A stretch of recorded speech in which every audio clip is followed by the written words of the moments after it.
So when I became Rinpoche, I was, I think, the age of 7, 8, around that.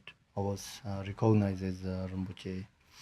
So the usual process of recognizing somebody as Rinpoche is monastery of the Rinpoche will come and find the boy.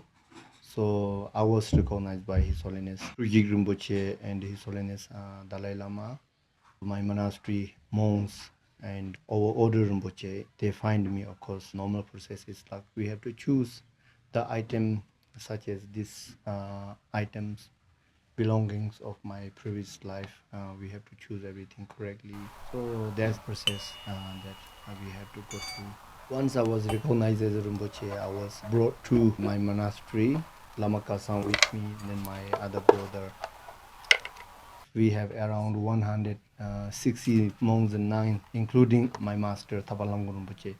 They come to get me and they brought me to my monastery. So that time the road condition was no good, so it takes about 2 days from my village side. From my village to the place where there's like a proper road where they can drive, we have to ride like a horse for about 4 or 5 hours. Then we go into the car. That's my very first time in my life ever getting on a car. That's how I was brought to my monastery. So there was a very emergency kind of situation. They needed to conduct more protection to see what kind of obstacles that need to be purified, because now I'm going back to my monastery after a lifetime, right? So that means there will be a lot of obstacles.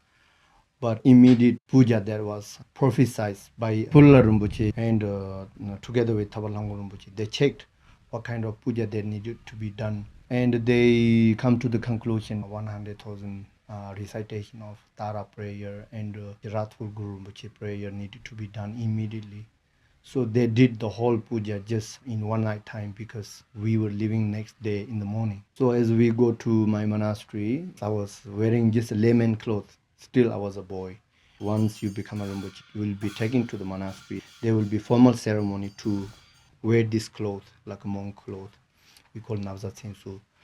So on the way, I was just throwing up my jacket in the car.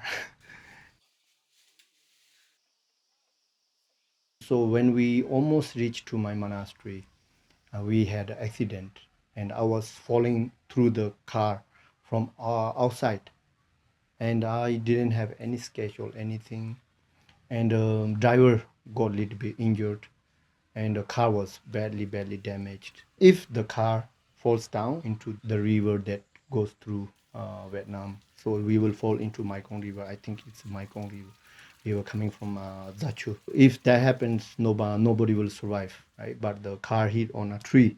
Just one single tree is there, and then it hit on that, and the car is stuck there. Tharpa Lhagon Rinpoche, order master of my monastery, and Phula Rinpoche, they all come to conclusion that now we overcome the obstacle. That's how I was brought to my monastery.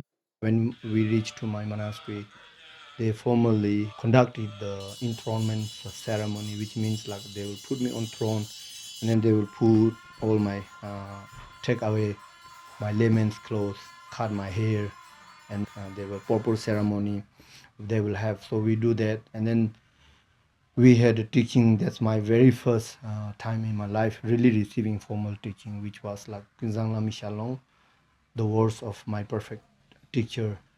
We received together with my monastery monks and nuns, all 500 of us, from Rinchen Pema Khenrab for 19 days.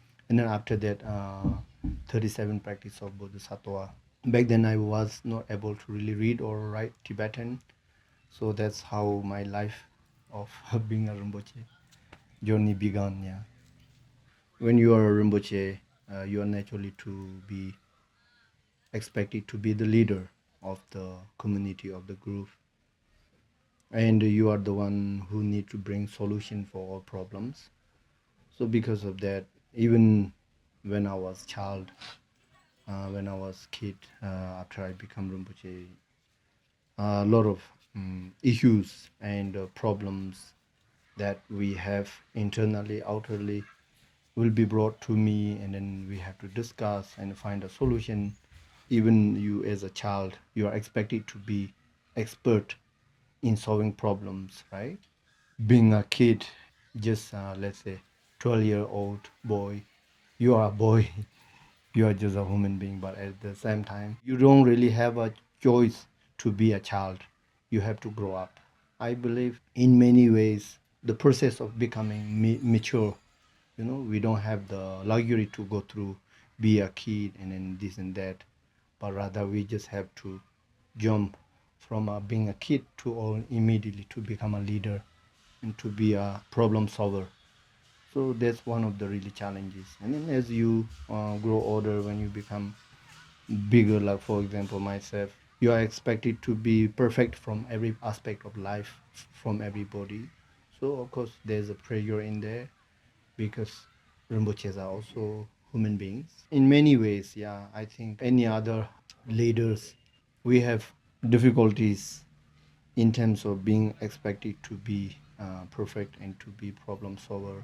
It is not case that every time every problem has a solution. So sometimes, yeah, those becomes a little bit challenging. In terms of practice, whether one is good or not is individual thing. Whether you are Rinpoche or you are just a normal person, if your mind is truly, I think, guided and led by bodhicitta and compassion, then I think you are okay. But if not, then regardless of your title or your position, we have difficulties, because having a name of practitioner, having the absence of the very foundation and the essence of practice, which is bodhicitta, that becomes a big issue. So from my perspective, I think in today's society, one of the main difficulties that we as practitioners face is that we lose essence of the practice, especially within Mahayana tradition. Because if you are Mahayana means you are a practitioner of bodhicitta. But at the same time, we forget that aspect many times. For me, like there is a common difficulty the society as a Buddhist community, as a Mahayana community, we are facing. That's why I try to emphasize the importance of that on day-to-day life with my Dharma brothers and sisters. As of now, my main monastery is located in Tibet, Kosa Monastery, and we have another monastery here in Nepal, Kathmandu, Tekin. And currently we are building a new monastic school called the Kang. When I look at the whole situation of Buddha Dharma Buddhism, we are in a time of declining and degeneration. The number of people who want to become monk and nuns becoming very less and less every year and every day. And then the quality of the practice also becoming very poor in many cases, even within practice environment. And if we look at the fate of the Buddhism, it seems like we are really hanging by a thread. My firm belief is that if Buddhism were to survive, it will survive through education, because Buddhism is founded on the basis of education, on the basis of academic. If we look back the history of Buddhism, because of Nalinda tradition, Buddhism really flourished.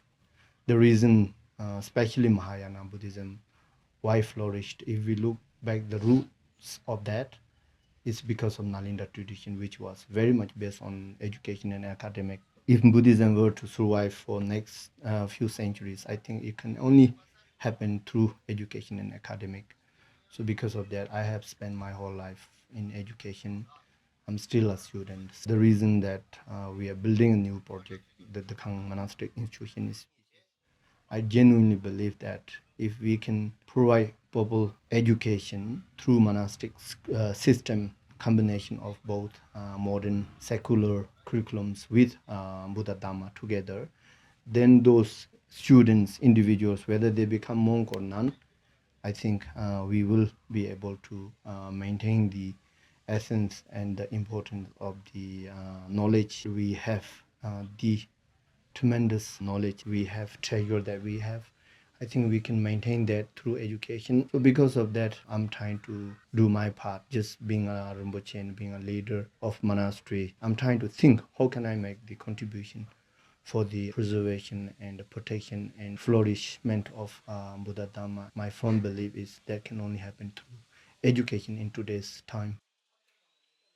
Now we are establishing a new monastic school. Once we are able to complete this, and once we are able to implement a monastic education system through the Khang monastery, that really meets the needs of the modern contemporary people's mindset and behavior and lifestyle, I think really Buddhism can revive again and can flourish. So that's in many ways my mission, in my vision.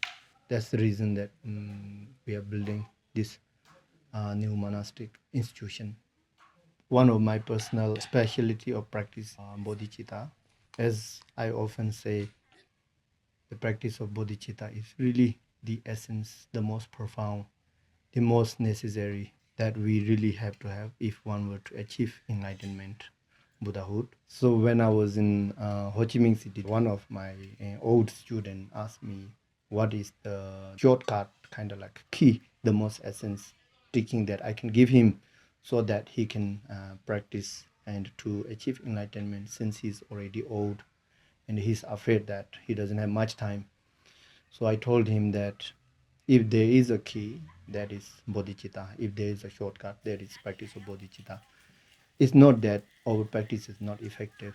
Because of that, we are not achieving enlightenment. I think issue with all practitioners is because we are missing the essence of the practice, that is the bodhicitta. If a bird were to fly in the sky, then the bird needs two wings, right? Buddha often says the bodhicitta is like a right wing, and then the wisdom aspect is the left wing. So with both wings, a bird can fly.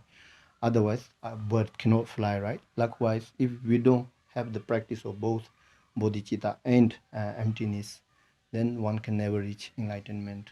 All my Dhamma brothers and sisters are Mahayana practitioners. So the most essence and the most profound, the most important, really that one need to practice all the time, every day, is the practice of bodhicitta. That comes from compassion. Compassion means you as a human being on baseline, you being good person, right? Being understanding and being kind towards others, forgiving and tolerant to others. From there, compassion arises, and from compassion, bodhicitta arises. Even just to be a good human being, you need to have, being Mahayana, like from Mahayana perspective, you need to have some part of bodhicitta practice within your attitude and belief. There is really important message that I could tell anyone. From my point of view, that will be the practice of bodhicitta. Because as long as you believe you are a Mahayana practitioner and follower, then you have to have practice of bodhicitta.